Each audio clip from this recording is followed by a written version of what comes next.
గోవిందాయ నమః. అందరికీ జయ శ్రీరామ్. కృష్ణం వందే జగద్గురు. భగవద్గీత 1వ అధ్యాయము 11వ శ్లోకం. అయనేషు చ సర్వేషు యథా భాగమవస్థితాః భీష్మమేవాభిరక్షంతు భవంతః సర్వ ఏవ హి. దుర్యోధనుడు తన గురువైన ద్రోణాచార్యుల వారి దగ్గరికి వెళ్ళి పాండవ పక్షంలో ఉన్న సైన్యము మహావీరులందరినీ పరిచయం చేసి, అలాగే కౌరవ పక్షంలో ఉన్న మహావీరులందరి లిస్టు కూడా చెప్పి, పాండవులు ఎంత, వాళ్ళ సైన్యం ఎంత, చాలా తక్కువ, మనతో పోల్చుకుంటే మన సైన్యం చాలా గొప్పది, అజేయమైనది, మన సైన్యంలో వాళ్ళందరూ మహాయోధులందరూ చివరికి గురువు గారైన మీరు అంటే ద్రోణాచార్యుల వారితో సహా నా కోసం ప్రాణాలు ఒడ్డైనా సరే యుద్ధం చేసి నన్ను గెలిపించడానికి రక్షించడానికి సిద్ధంగా ఉన్నారు. ఇదంతా చెప్పేసి ఈ శ్లోకంలో ఏం చెప్తున్నాడంటే, కనుక మీరందరూ మీ మీ స్థానములలో సుస్థిరముగా నిలిచి అన్ని వైపుల నుండి నిశ్చయముగా భీష్ముని రక్షించుచూ ఉండండి అని చెప్తున్నాడు. భీష్ముడిని ఎందుకండి రక్షించడము అంటే, భీష్ముల వారు సైన్యాధిపతి. భీష్ముల వారు పడిపోయిన తర్వాత అప్పుడు కర్ణుడు. ఒక్క భీష్ముల వారిని రక్షించుకుంటూ ఉంటే చాలా పెద్దగా కష్టపడాల్సిన పని కూడా లేదు. కష్టపడి మనం చెవడొచ్చి పోరాడి యుద్ధాలు చేయాల్సిన పని, ప్రాణాలు పోగొట్టుకోవాల్సిన పని కూడా లేదు. భీష్ముల వారు అజేయుడు. ఆయన్ని జయించడం సాధ్యమవుతుందా? ఆయన్ని జయించగలిగిన వారు ఎవరైనా ఉన్నారా? గురువైన పరశురాముల వారితో కూడా యుద్ధం చేశారు భీష్ముల వారు. పైగా భీష్ముల వారికి స్వచ్ఛంద మరణం ఉంది. వారు శరీరం విడిచిపెట్టాలి అనుకుంటే తప్ప ఎవ్వరు భీష్ముల వారిని చంపలేరు. భీష్ముల వారికి తెలిసిన శస్త్రాస్త్రాలు ఇటు కౌరవ శరలోను అటు పాండవ శరలోను అందరికీ తెలియవు. భీష్ముల వారంత గొప్పవారు కాదు శస్త్రాస్త్ర పరిజ్ఞానంలోను యుద్ధం చేయడంలోను. అసలు ఈ పాండవులు కౌరవులు ఇతర మహావీరుడు పుట్టక ముందే భీష్ముల వారు మహావీరుడు. ఆయన ఎవరు పడగొట్టుకోగలుగుతారు చెప్పండి?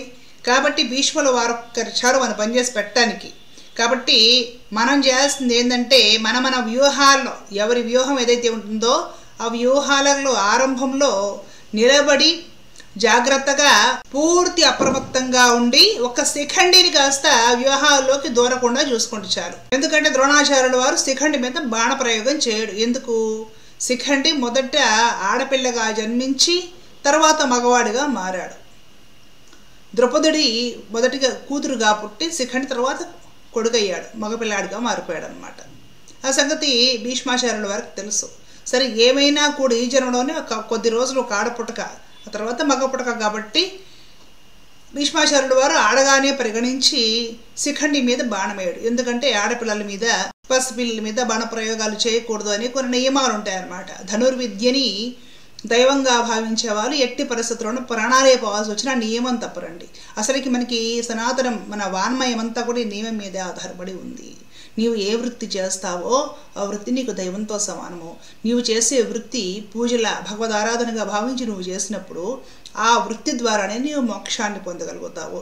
కాబట్టి ప్రతి ఒక్కరికి కూడా వారి వృత్తికి లోబడిన నియమాలు ఏవైతే ఉంటాయో వాటిని దూచా తప్పకుండా పాటించడంలోనే వారి గౌరవం ఉంది, మర్యాద ఉంది, భగవద్ అనుగ్రహం కూడా దానివల్లే ఉంటుంది. ధనుర్వేదాన్ని పరమాత్మ స్వరూపంగా భావించి అభ్యాసం చేసిన వారు భీష్మాచార్యుల వారు. ఆ ధనుర్వేదం అభ్యసించేటప్పుడు కొన్ని నియమాలకు కట్టుబడి అభ్యాసం చేయాలి. ఇదిగో ఇలాంటి వాటి మీద, ఇలాంటి మనుషుల మీద, లేదంటే ఆడపిల్లల మీద, మహిళల మీద, పిల్లల మీద బాణాలు వేయకూడదు. ఎప్పుడు చావు వచ్చినా సరే వేయకూడదు. చావుకి అంగీకరించాలి తప్ప నియమాలు తప్పకూడదు అనే కొన్ని సెట్ ఆఫ్ నియమాలు ఏదైనా సరే విద్య ఆరంభంలో ఉంటాయి. ఆ విద్యని, ఆ వృత్తిని ప్రాణప్రదంగా భగవత్ స్వరూపంగా భావించిన వాళ్ళు ఎట్టి పరిస్థితుల్లో ప్రాణాలైనా వదిలిపెడతారు, కానీ నియమాలు మాత్రం తప్పరు. ఈ భీష్మాచార్యుల వారు అంతటి మహోన్నతుడు. వారెట్టి పరిస్థితుల్లోనూ ధనుర్వేదంలో పెట్టిన నియమాలు ఏవైతే ఉంటాయో వాడిని మాత్రం ప్రాణం పోయినా తప్పరు. వారి ప్రాణాలే తీసుకోవాల్సి వచ్చినా తీసుకుంటారు, కానీ ధనుర్వేదంలో ఉండే నియమాలు మాత్రం ఉల్లంఘించడానికి వారు ఇష్టపడరు. ధనుర్వేదం ప్రకారం మహిళలు ఎదురుగా ఉన్నప్పుడు బాణం వేయకూడదు. ఈ శిఖండి ఆరంభంలో ఆడపిల్ల, తర్వాత మగపిల్లాడిగా మారినా సరే వీడు ఒకప్పుడు ఆడపిల్ల అన్న విషయము భీష్మాచార్యుల వారికి తెలుసు, వారికి గుర్తుంది. కాబట్టి శిఖండి ఎదురుగా వస్తే భీష్మాచార్యుల వారు బాణం వేయరాగుతారు. అలాంటి సందర్భాలు ఇంకెవరైనా భీష్మాచార్యుల వారి మీద బాణాలు వేస్తే, కాబట్టి ఈ శిఖండిని వ్యూహాల్లోకి రాకుండా అందరూ వారి వారి వ్యూహం ముందు మోహరించి చాలా జాగ్రత్తగా అప్రమత్తంగా ఉండండి. ఆ విధంగా భీష్మాచార్యుల వారిని అందరూ రక్షించండి. అలాగా మనం కష్టపడక్కర్లా. మనం భీష్మాచార్యుల వారిని శిఖండి రానివ్వకుండా, అడ్డం పడకుండా రక్షించగలిగితే చాలు. భీష్మాచార్యుల వారే సాయంత్రానికి యుద్ధం చేసి వాళ్ళందరినీ లేపేసి మనకి గెలుపు సమకూర్చి పెడతాడు. ఇది దుర్యోధనుడు ఆలోచన, ఆజ్ఞ. ఆ విధంగా గురువు గారికి చెప్తున్నాడు అనమాట సలహాలు. ఈ విధంగా ఉంటే చాలు గురువు గారు అని. గురువు గారు ఏదైనా సలహా చెప్తే తీసుకునే పరిస్థితుల్లో లేడు దుర్యోధనుడు, రారాజు అయిపోయాడు. ఒకప్పుడు చదువు నేర్పిన గురువు గారు తన కొలువులో ఉన్నారు, ఇతడేమో రారాజు అయిపోయాడు, ఎవరిని పాండవులను బయటకు నెట్టేసి. ఇతడు ఏం చెప్తే అది గురువు గారు పాపం వినాలంతే. అర్హత లేని వాళ్ళకి విద్యలు నేర్పితే కూడా ఇలాగే ఉంటుందండి పరిస్థితి.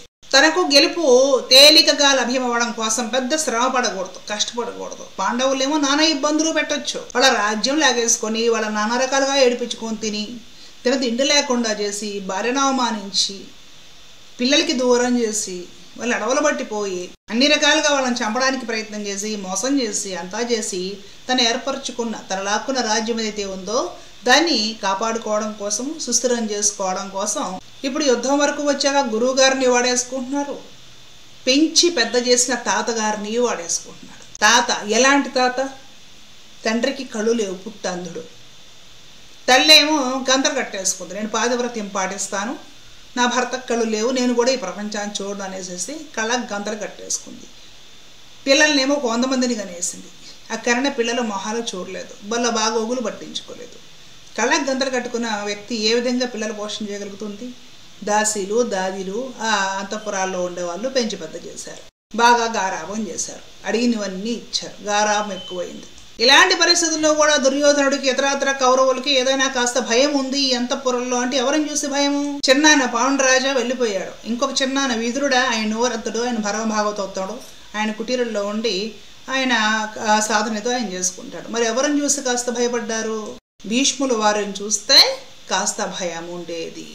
తల్లి తండ్రి ఇద్దరు గుడ్డి వాళ్ళే పట్టించుకోకపోతే ఈ 100 మంది కౌరవులకి ఏదైనా కాస్త చదువు మీద ధ్యాస కలిగిందంటే, ఆ మాత్రం ధనుర్వేదమైనా సరే ద్రోణాచార్యులు వారి దగ్గర కాస్త పట్టుదలగా నేర్చుకున్నారంటే, పాండవుల్ని ఇట్టే లేపేయకుండా లేపేయడానికి అవకాశాల కోసం కాచుకొని ఎదురు చూస్తూ ఉండే ప్రయత్నాలు చేస్తున్నారంటే వెనక ఎవరిదో కాస్త భయము, కాస్త క్రమశిక్షణ, అనుశాసనం ఉండాలి. ఎవరై ఉంటారు? భీష్మాచార్యుల వారు, తాతగారి క్రమశిక్షణ. ఈ మాత్రమైనా ఈ దుర్యోధనాదులు, ఈ కౌరవాదులు విద్య నేర్చుకున్నారు. పాండవులకి తండ్రి లేడు, పాండురాజు గారు. తల్లి పాపము ఉన్నా సరే శక్తి లేనిది అబల. పాండవుల్ని పెంచినా, కౌరవుల్ని పెంచినా తల్లిదండ్రులు వీళ్ళకి లేనట్టు లేక ఎవరు పెంచారు? భీష్మాచార్యులు వారు తాతగారు పెంచారు. అలాంటి తాతగారిని కూడా తన అవసరానికి, యుద్ధంలో తాను గెలవడానికి, మరలా అవతల ఉండే పాండవులు కూడా భీష్మాచార్యుల వారికి సొంత మనవలే. సొంత మనవల మీదకే, అది కూడా ఎలాంటి మనవలు? ధర్మాత్ములైన మనవలు. అలాంటి మనవల మీదకి భీష్మాచార్యుల వారిని ఉసిగొలిపి వాళ్ళని, వాళ్ళ సైన్యాన్ని లేకుండా చేసేసి తన రాజ్యం మాత్రం తాను పొంది సుఖాలు అనుభవించుకోవడం నిశ్చయించుకొని మంచి ప్రణాళిక వేశాడు. భీష్ముల వారు యుద్ధం చేస్తారు, అంతా ఆయన చేస్తారు, మీరు మాత్రం కాస్త ఆయన కనిపెట్టుకుని ఉండండి. ఎందుకంటే ఈ వ్యూహాల్లోకి శిఖండి రాకుండా మిగతా అంతా భీష్మాచార్యుల వారికి సాయంత్రం లోపల పని అయ్యేలా చేస్తాడు. ఇది దుర్యోధనుడి ప్రణాళిక. అటు అర్జునుడు ముందు శ్లోకాలు వస్తాయి. అయ్యో కృష్ణ స్వామి, మా తాత, మా తండ్రి పోతే నన్ను ఎత్తుకొని పెంచాడు. చిన్నప్పుడు మా తాతనే తెలియక మా నాన్న అనుకొని నాన్న అని పిలిచేవాడిని. ఆయన ఎత్తుకున్నప్పుడు మలమూత్ర విసర్జన కూడా చేసేవాడిని తెలియక, పసిబిడ్డగా ఉన్నప్పుడు. అలాగ నన్ను పెంచిన తాత అతనితో యుద్ధం ఎలా చేసేది? పాపం బాధపడి దిగులు పెట్టుకొని ఏడ్చుకొని అర్జునుడు అస్త్రసన్యాసం చేసి కూర్చున్నాడు. ఇప్పుడు దుర్యోధనుడు తాతని, చదువు చెప్పిన గురువుని ఉసుగొలిపోతున్నాడు. నా కోసం మీరు యుద్ధం చేసి అవసరమైతే ప్రాణాలు కూడా ఒడ్డేసి నాకు రాజ్యం సంపాదించి పెట్టండి. అటువైపున పాండవులు ప్రేమకు పరాకాష్ఠ అయితే, దయకు ధర్మానికి పరాకాష్ఠ అయితే, ఇటువైపున ఈ దుర్యోధనుడు కౌరవాదులు దుర్మార్గానికి, అధర్మానికి, అవినీతికి, అన్యాయానికి, అకృత్యాలకు పరాకాష్ఠ. ఏది మనం పట్టుకుంటామో మన జీవితం ఆ విధంగానే తెల్లవారుతుంది. ఏది పట్టుకుంటామో మన వంశం ఆ విధంగానే ముందుకు వెళుతుంది. రామాయణం చూసినా, భారతం చూసినా ఏది మనకు అవసరమో, ఏది విడిచిపెట్టాలి, ఏది ప్రమాదాన్ని కలిగించేది, ఏది జీవితానికి సుఖాన్ని, సంతోషాన్ని, తృప్తిని, చివరికి మోక్షాన్ని కూడా కలిగించేది తెలుసుకొని ప్రవర్తించడమే మనిషికి మానవ జీవితం యొక్క లక్ష్యం. తెలుసుకొని ప్రవర్తించమనే భగవద్గీత మనకి నేర్పుతుంది. ధర్మో రక్షత రక్షత. జై శ్రీరామ్. కృష్ణార్పణ.